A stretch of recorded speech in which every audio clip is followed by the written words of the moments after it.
Hello, I'm Cara from One Nature Stories. Thank you for joining me for the tale of Thomas the Thatcher. Thomas was an excellent thatcher. He was really good at his job. He knew just the right type of reeds, straw, or heather to collect. He knew how to prepare the straw and the rushes just to make them perfectly laid out and dried and stored so that they would be straight and smooth when they went on people's houses.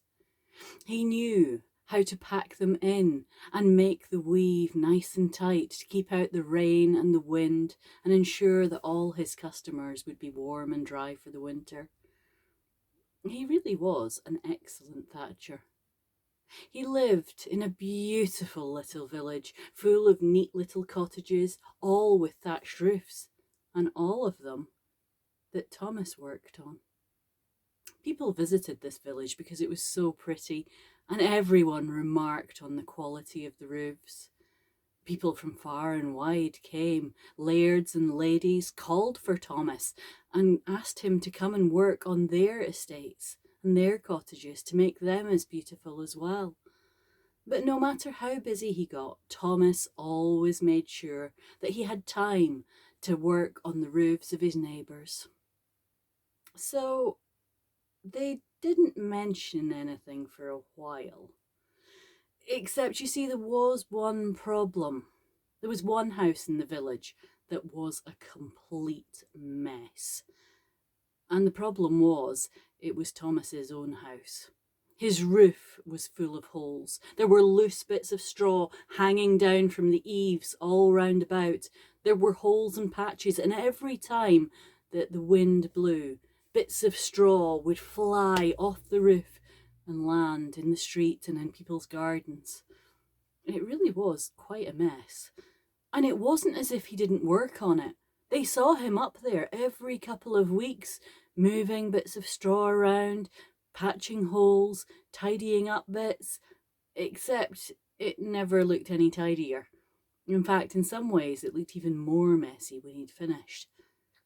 They were really rather confused because he did such a beautiful job on all the other houses. Well, one day it had been particularly windy overnight, and his neighbour came out to find straw from Thomas's roof all over his garden, and he was not impressed. Everything in the garden had been squashed. It did not look neat and tidy and pretty anymore. It just looked like a big heap of straw.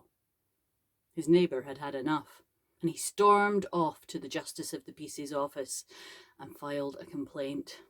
Now, in those days, the Justice of the Peace, or the magistrate, travelled around the country, so it was several weeks before he actually was back in the village and able to hear the complaint.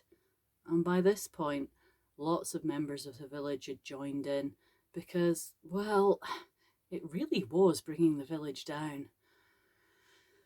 And so the Justice of the Peace came to the village, and he ordered his footman to drive past Thomas's cottage so that he could assess exactly what the villagers were talking about.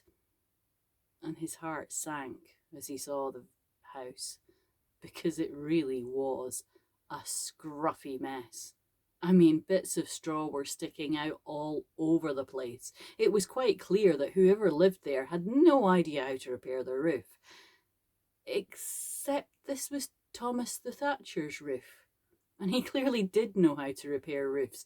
I mean, the magistrate had already had Thomas out to his estate to repair his roofs, so he knew it could be done.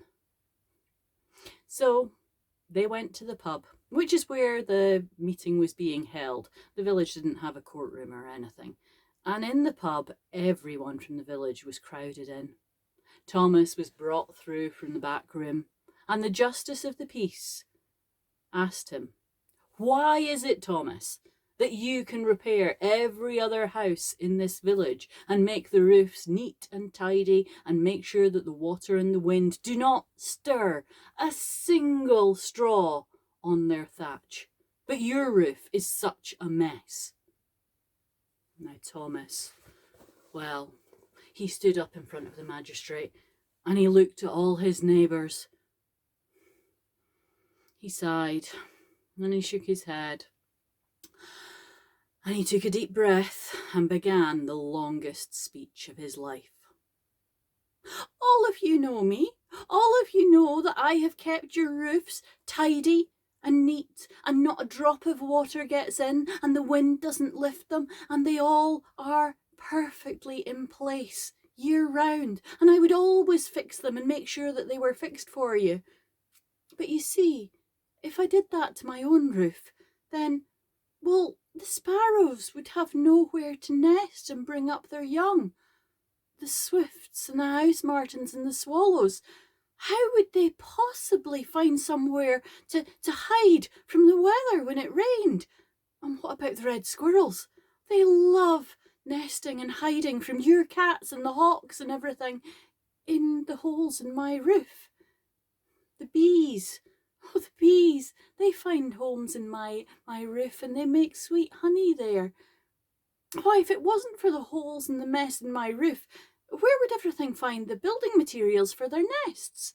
We wouldn't have the birds to eat the beetles and the bugs that plague your gardens. The squirrels wouldn't have anywhere to hide, and then they wouldn't plant the hazelnuts and the other seeds and make the trees grow. I mean, I could make it neat and tidy, but the dawn chorus, what would happen to the dawn chorus and the birds that we love listening to so much? So you see, my roof has to be messy so that yours can all be neat. The magistrate and the assembled crowd listened to this in surprise. They'd never considered before the fact that if their houses were so neat and tidy and sewn up, the wildlife would have nowhere to find refuge. They loved listening to the birds in the morning, and it brought them so much joy to see the red squirrels running around and climbing the trees. The magistrate turned to the crowd and said, "Well, I think what we have to do here is decide, do we want Thomas's house to be perfect, or do we want your houses to be perfect?" Everybody agreed quite decidedly that they thought things were fine, just the way they were. And the magistrate asked Thomas to come back to his estate and redo one of his barns in the messy way, so that he could enjoy the dawn chorus and the squirrels running around that he loved so much. And that is the tale of Thomas the Thatcher. I think it's a good reminder that sometimes we make our gardens and our houses and everything so neat and tidy that wildlife just doesn't get a foothold. In the olden days, swifts, swallows, house martins used to find many more places to nest than they do now. And in our gardens, perhaps we're guilty of using chemicals that don't always benefit the wildlife. Or maybe we tidy up our gardens too quickly and the bugs don't have somewhere to hide. So I think it's a very good story from that point of view. And it's a story that I got from Dancing with Trees, Eco Tales of the British Isles by Alette Willis and Alison Galbraith. So if you're interested in finding out more of these sort of tales, I do recommend that you go and look that book up. Thank you for joining me, and we'll have another story next week.